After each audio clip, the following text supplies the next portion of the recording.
دوسری بات یہ ارشاد فرمائی وَقَرْنَ فِي بُيُوتِكُنَّ، اے نبی کی بیویوں اپنے گھروں کے اندر رہا کرو، اور وَلَا تَبَرَّجْنَ تَبَرُّجَ الْجَاهِلِيَّةِ الْأُولَى، گھر سے باہر اگر نکلنے کی نوبت پیش آئے تو جاہلیت کی زندگی کو نہ لے کر نکلا کرو۔ قرآن کریم میں 3 قسم کی زندگی کو جاہلیت کہا گیا۔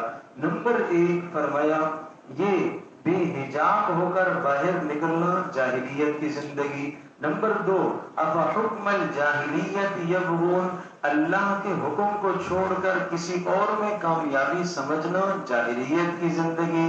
نمبر 3 اذ جعل الذین کفروا فی قلوبہم الحمیۃ حمیۃ الجاہلیہ، خاندانی تعصب کرنا، اس کو بھی قرآن جاہلیت کی زندگی کہتا ہے۔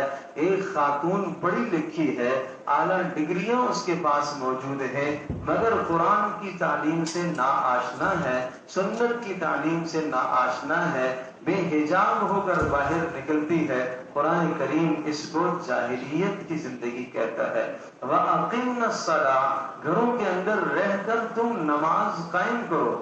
نماز قائم کرنے کا معنی صرف نماز پڑھنا نہیں ہے، تم نماز قائم کرواؤ، اپنے گھروں کے اندر اپنے یہاں نماز کا ماحول بناؤ۔ اس پر میں بات عرض کیا کرتا ہوں کہ گھر کی زیب و زینت اور گھر کی بناؤ سنگار اور یہ جناب فرنیچر کس طرح سے گھر میں لگنا چاہیے اور یہ کیسا ہونا چاہیے اور یہ کیسا ہونا چاہیے، یہ سب کا سب وہ مضمون ہے جو عورت سے متعلق ہے۔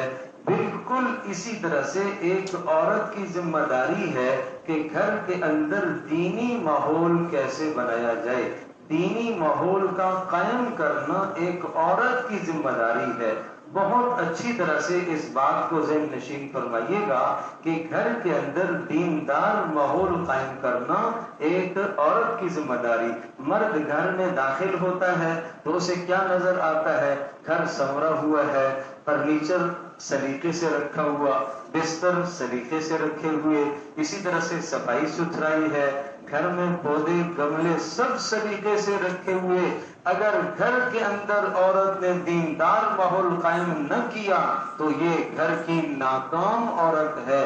گھر میں داخل ہوتے ہی دین یاد آ جائے، گھر میں داخل ہوتے ہی قرآن کی تلاوت کا جی چاہے، گھر میں داخل ہوتے ہی احکام پر عمل کرنے کا جی چاہے، یہ اگر ہے تو سمجھ لو کہ یہ کامیاب عورت کی زندگی ہے، یہ پیاری عورت کی زندگی ہے جس نے اپنے گھر کے ماحول کو سنوار لیا، جس نے اپنے گھر کے ماحول کو سدھار دیا۔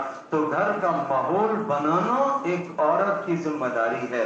آیت بینہ میں نے پڑھی تھی قُوْ أَنفُسَكُمْ وَأَهْلِيكُمْ نَارًا، وہ آیت اسی بات کی متقاضی ہے اور یہی تقاضا کرتی ہے کہ اپنے گھر کی زندگی ایسی بناؤ کہ اپنے آپ کو اور اپنی اولاد کو جہنم کی آگ سے بچاؤ، اور اتنی محنت کرو جس طرح سے سردی میں اپنی اولاد کو سردی سے بچانے کی محنت کرتی ہو، گرمی میں اپنی اولاد کو گرمی سے بچانے کی محنت کرتی ہو، اس سے کہیں زیادہ محنت یہ کی جائے کہ اولاد جہنم کی گرمی سے اور جہنم کی شدت سے بچ جائے۔